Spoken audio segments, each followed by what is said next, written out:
Assalamualaikum warahmatullahi wabarakatuh.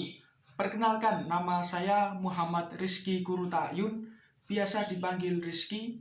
Saya merupakan mahasiswa UNJ tahun 2020, Fakultas Ilmu Pendidikan, jurusan Pendidikan Guru Sekolah Dasar, dan saat ini saya masih kelas 3B. Segala puji bagi Allah Subhanahu wa Ta'ala, Tuhan semesta alam, yang dengan rahmat dan pertolongannya saya dapat menyelesaikan tugas pembuatan video bimbingan konseling dengan tepat waktu. Sholawat serta salam tak lupa senantiasa kami haturkan kepada panutan kita, junjungan kita, sauri tauladan kita, Nabi besar Muhammad SAW, yang telah membimbing manusia dari zaman kegelapan menuju zaman terang benderang ini. Saya juga mengucapkan banyak terima kasih kepada Ibu Haryani selaku dosen pada mata kuliah bimbingan konseling yang telah membimbing kami dalam tugas pembuatan video bimbingan konseling, dan kepada segenap pihak yang telah memberikan bimbingan serta arahan selama pembuatan video ini. Kami menyadari bahwa video ini masih jauh dari kata kesempurnaan. Oleh karena itu, kami sangat terbuka dalam menerima saran dan kritik yang membangun untuk kedepannya. Dan semoga video ini dapat memberikan manfaat bagi kita semuanya. Terima kasih. Dan berikut kami sajikan hasil video bimbingan saya dengan tema masalah belajar. Seperti yang telah kita ketahui bahwa belajar merupakan salah satu usaha sadar manusia dalam mendidik, dalam upaya meningkatkan kemampuan, kemudian diiringi oleh perubahan dan peningkatan kualitas dan kuantitas pengetahuan manusia itu sendiri. Belajar merupakan salah satu aktivitas siswa yang terjadi di dalam lingkungan. Belajar diperoleh melalui lembaga pendidikan formal maupun non-formal. Salah satu lembaga pendidikan formal yang umum di Indonesia yaitu sekolah, di mana di dalam sekolah tersebut terdapat sebuah kegiatan belajar mengajar yang melibatkan interaksi antara guru dan siswa. Tujuan belajar siswa sendiri adalah untuk mencapai atau memperoleh pengetahuan yang tercantum melalui hasil belajar yang optimal, sesuai dengan kecerdasan intelektual yang dimilikinya. Sedangkan masalah belajar adalah salah satu kondisi yang dialami oleh siswa, dan masalah belajar ini akan menghambat kelancaran proses belajar. Masalah belajar berkaitan dengan keadaan diri siswa itu sendiri ataupun berkaitan dengan lingkungan yang tidak menguntungkan. Nah, berikut kami akan menyajikan hasil video bimbingan masalah belajar dengan siswa kelas 5 SD. Berikut videonya, mari dilihat dan disaksikan. Baik, sekarang saya sudah bersama dengan siswa kelas 5 SD. Namanya Dek Fadil, usianya 11 tahun. Kebetulan Dek Fadil ini tetangga saya. Dan sekarang saya ingin tanya-tanya dulu dengan Dek Fadil mengenai masalah belajar yang dihadapinya ketika proses pembelajaran. Dek Fadil siap? Siap. Dek Fadil siap? Siap. Oke, baik, semangat ya Dek Fadil ya? Ya. Oke, bagus. Nah, sekarang Mas Rizky mau tanya-tanya dulu dengan Dek Fadil. Boleh ya Dek Fadil ya? Boleh. Ya, jadi di sini Mas Rizky mau tanya, apakah Dek Fadil punya kendala atau masalah belajar? Punya. Punya? Punya. Ya, punya. Nah, kalau Mas Rizky boleh tahu, kendala atau masalahnya Dek Fadil dalam belajar itu apa? Kadang-kadang malas belajar, semangatnya turun karena belajarnya sulit. Oh, begitu ya? Iya. Jadi Dek Fadil itu malas belajar karena semangatnya turun, soalnya materinya sulit, begitu ya? Iya. Ya. Wow, jadi gitu ya Dek Fadil. Iya. Nah, jadi kalau belajar itu kita harus semangat. Karena apa? Karena ketika kita semangat dalam belajar, maka kita akan mudah dalam menyerap materi belajarnya. Sampai sini paham, Dek Fadil? Paham? Paham. Oke, bagus. Nah, Dek Fadil, Mas Rizky tahu ya, kalau materi sulit yang diberikan oleh guru itu kadang membuat siswa menjadi malas karena semangat belajar, sehingga masalah belajarnya akan turun. Namun Dek Fadil jangan terus-terusan untuk malas ya dalam belajar, karena malas itu merupakan cikal bakal dari kegagalan.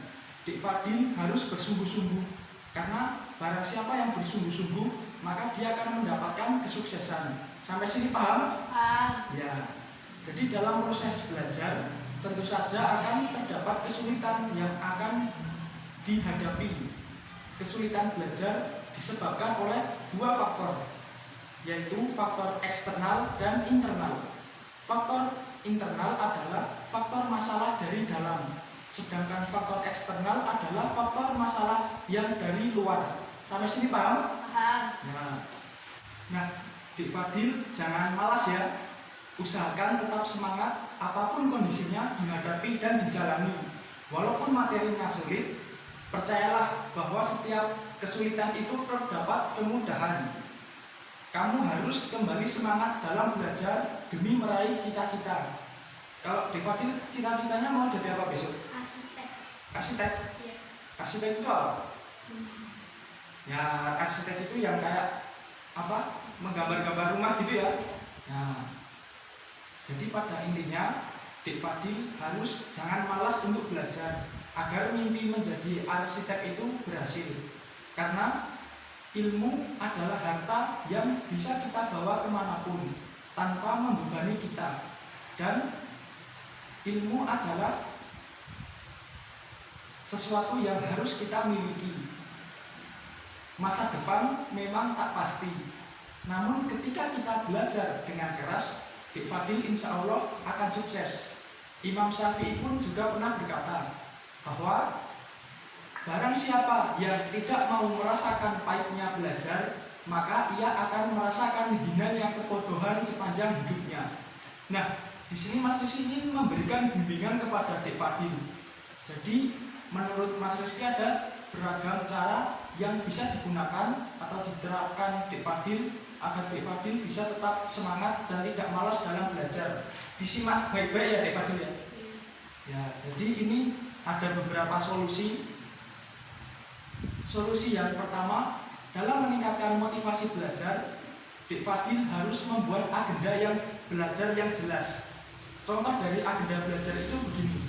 Jadi agenda belajar itu akan membantu kita untuk mengatur waktu dan materi apa saja yang harus dipelajari. Dengan demikian, dengan agenda belajar akan lebih fokus dan konsentrasi dalam belajar. Agenda belajar ini akan menjadikan kita lebih efektif dan efisien. Jadi membuat agenda belajar ini, contohnya itu seperti menambah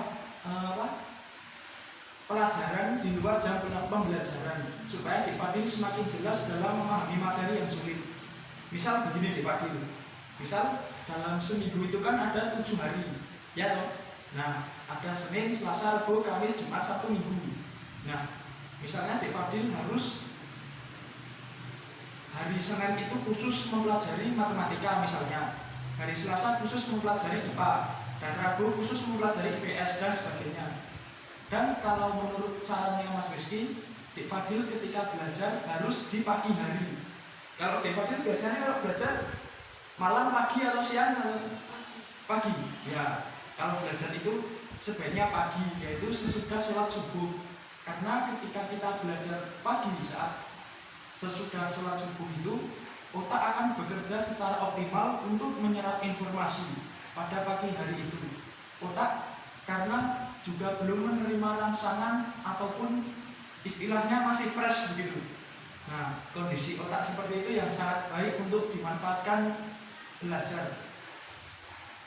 Solusi yang kedua, Dik Fadil harus menentukan gaya belajarnya sendiri. Dik Fadil tahu nggak gaya belajar itu seperti apa? Nggak tahu? Nah, Mas Rizky kasih tahu ya.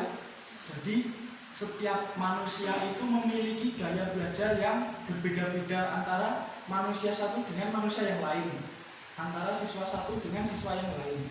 Nah, kalau gaya belajar itu ada 3 macam. Ada bertipe visual, kemudian auditory dan kinestik. Tahu nggak itu? Nggak tahu. Nah, jadi dengan menentukan gaya belajar atau kita mengetahui gaya belajar kita bisa menyesuaikan diri dengan materi yang ingin dipelajari. Dijelaskan Mas Rizky dulu ya. Nah, gaya belajar visual itu adalah gaya yang belajar menggunakan gambar maupun video yang menarik dan membaca buku tidak hanya tulisannya saja, tapi juga memiliki buku tersebut juga memiliki ada gambarnya begitu, dan juga senang menggunakan spidol warna-warni saat membuat catatan. Nah, sampai sini paham? Paham. Ya. Selanjutnya ada gaya belajar auditory. Gaya belajar auditory ini lebih mengandalkan pendengaran untuk menerima informasi dan pengetahuan. Cara belajar yang tepat untuk auditory adalah merekam saat guru mengajar, lalu kemudian didengarkan di lain hari. Apabila membaca buku sambil diucapkan dengan suara pelan untuk lebih mudah mengingat. Dan untuk siswa yang memiliki gaya belajar auditory ini lebih suka berbicara dan diskusi. Kalau di Fadil suka diskusi nggak? Dengan teman-temannya begitu? Nggak suka? Sukanya apa? Nah, lalu ada gaya belajar kinestik. Gaya belajar kinestik ini lebih melibatkan gerakan. Biasanya orang yang bertipe belajar ini merasa lebih mudah untuk mempelajari sesuatu agar tidak hanya sekedar membaca buku, tetapi juga mempraktekkannya. Sampai sini paham ya Dik Fadil ya? Nah, solusi yang ketiga, Dik Fadil harus mampu memotivasi diri sendiri. Itu akan menjadi sumber semangat. Lalu motivasi diri ini akan memberikan energi positif untuk Dik Fadil, ya. Semangat ya? Ya. Solusi yang keempat, Dik Fadil harus menghindari gangguan belajar. Seringkali gangguan belajar ini dapat menghambat proses penyampaian materi atau proses penyerapan materi yang diberikan. Untuk memperoleh suasana belajar yang baik, maka Dik Fadil harus menghindari gangguan belajar yang mungkin terjadi. Aturlah waktu untuk bermain gadget atau bermain HP. Dik Fadil sering main HP nggak? Main HP. Biasanya main game apa baca materi biasanya? Main game. Nah, jadi di sini Dik Fadil itu harus mengurangi ya. Karena apa? Karena dia tidak mengganggu waktu belajar. Karena bermain sosial media dan bermain game itu hanya akan membuat kita menjadi malas. Solusi yang terakhir, Dik Fadil harus bisa belajar dengan teman. Kalau misalnya Dik Fadil kesulitan materi ya, itu Dik Fadil bisa belajar dengan teman. Jika Dik Fadil merasa bosan dan malas, maka belajar bersama teman itu bisa menjadi solusi. Selain akan menjadi motivasi belajar dan penyemangat, teman juga akan membantu kamu untuk menemukan kemudahan di antara kesulitan. Belajar dengan sistem diskusi ini akan membuat kita lebih memahami sesuatu. Namun, jangan sampai belajar bersama teman ini justru malah tidak efektif. Malah Dik Fadil misalnya dengan teman itu tidak efektif karena malah mengobrol dan bermain ataupun lain sebagainya. Untuk belajar dengan hasil optimal, maka diperlukan niat dan kemauan kuat untuk berusaha.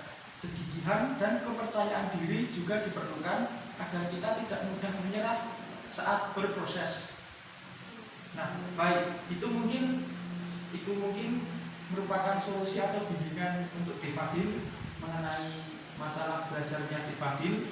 Pada intinya Dik Fadil jangan pernah lupa untuk terus berdoa kepada Tuhan Yang Maha Esa dan meminta restu kepada orang tua, semangat dan terus berlatih agar kesuksesan akan menantimu di masa depan. Semoga motivasi belajar ini dapat bermanfaat. Terima kasih Dik Fadil atas waktunya. Semoga sukses. Wassalamualaikum warahmatullahi wabarakatuh.